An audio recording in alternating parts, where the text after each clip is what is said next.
공부. 인간은 사회적 동물이며 언어를 사용하여 소통한다. 언어를 통해 사회 구성원으로서 또 문화 참여자로서 자신의 의사를 전달하고 욕구를 충족시켜 나간다.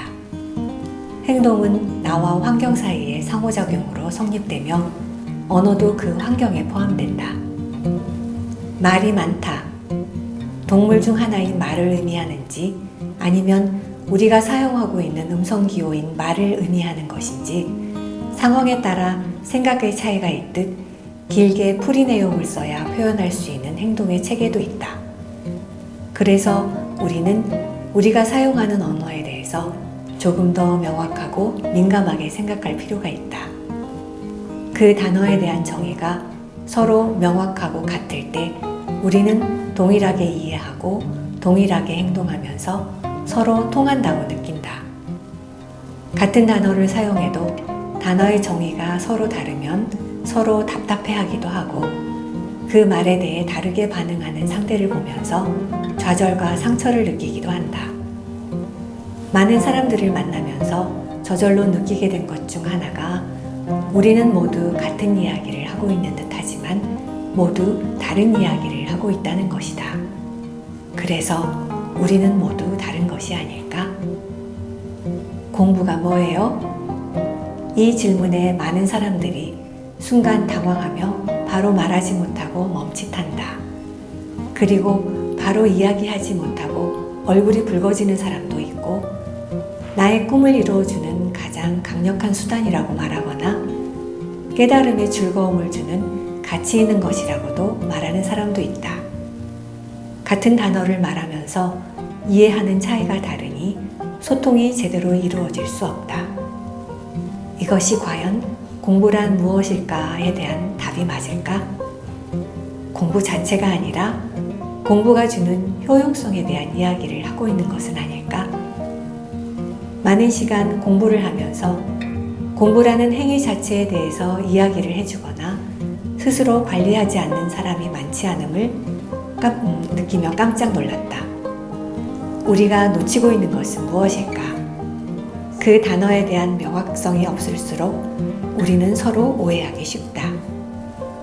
우리의 문화 안에 서로 합의된 구체적인 정의가 우리를 안정되게 하고 감정의 효율성을 높여준다.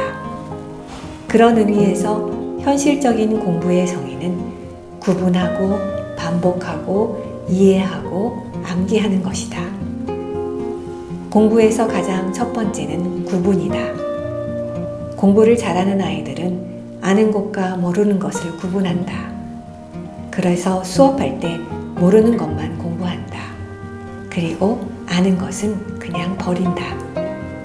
그런데 공부를 못하는 아이들은 아는 것이 귀에 잘 들어오니 아는 것만 계속 쳐다본다. 결국 모르는 것은 계속 미뤄두다 못하게 되는 것이다. 그래서 아는 것과 모르는 것을 구분하는 것이 중요하다. 학교 운동장에 아이들 100명이 모여 있고 그 중에 우리 아이가 있다. 운동장을 쳐다보았을 때 100명의 아이가 다 눈에 들어오는가? 아니다. 내 아이만 눈에 들어온다. 뇌가 그렇게 활동하는 것이다. 보다 익숙하고 아는 것에 먼저 시선이 가는 것이다. 만약 내 아이는 없고 내가 싫어하는 사람이 거기 있다면 어떨까? 맞다. 싫어하는 사람이 먼저 보일 것이다. 왜냐하면 그 사람도 익숙하니까. 그래서 의식적으로 구분해야 한다. 그렇지 않으면 성인이 되어 공부할 때도 아는 것만 보이고 모르는 것은 안 보이게 되기 때문이다. 우리는 항상 무엇인가를 할 때 시간이 부족하다. 그래서 아는 것을 놔두고 모르는 것을 익숙하게 만들어야 한다. 그것이 두 번째인 반복이다. 우리의 뇌의 해마는 처음에 들어온 정보는 버린다. 왜냐하면 모두 저장하기에는 용량을 초과해버리기 때문이다. 그래서 처음에 들어온 정보는 버리고 두 번째 들어온 정보도 버리고 세 번째부터 얘는 몇 번 봤던 건데 버릴까? 그러다가 5번 정도 들어온 정보를 보면 중요한 거구나 하고 저장하기 시작한다. 이게 장기 기억이 되는 것이다. 그래서 무엇이든 오래 기억하고 싶다면 5번 이상 자세히 보아야 한다. 그리고 중요한 것은 이해했다고 해도 인출되지는 않는다. 인출이 되어야 써먹을 수 있다. 인출이 되려면 뇌에 새겨져 있어야 한다. 그래서 암기가 필요하다. 암기된 것은 인출할 수 있다. 그래서 암기가 되어야 공부를 다 했다고 말할 수 있다. 이해는 공부의 시작, 암기는 공부의 끝이라고 얘기할 수 있는 것이다. 내가 뭔가를 익혀서 제대로 인출되고 이것이 제대로 쓰여져야 공부를 한 것이다. 그런데 머리에 들어갔으나 하나도 행동으로 나온 게 없다면 우리는 그런 사람들에게 배워도 하나도 달라지는 게 없다 라고 말한다. 이것은 공부를 안 한 것과 똑같다. 그래서 공부를 하면 현실 속에서 변화를 가져와야 하는 것이다. 당신의 구체적인 삶의 공부는 무엇인가? 당신의 공부는 당신이 이 질문에 대답하는 것만큼 딱 그만큼 공부를 실현하고 있을 것이다.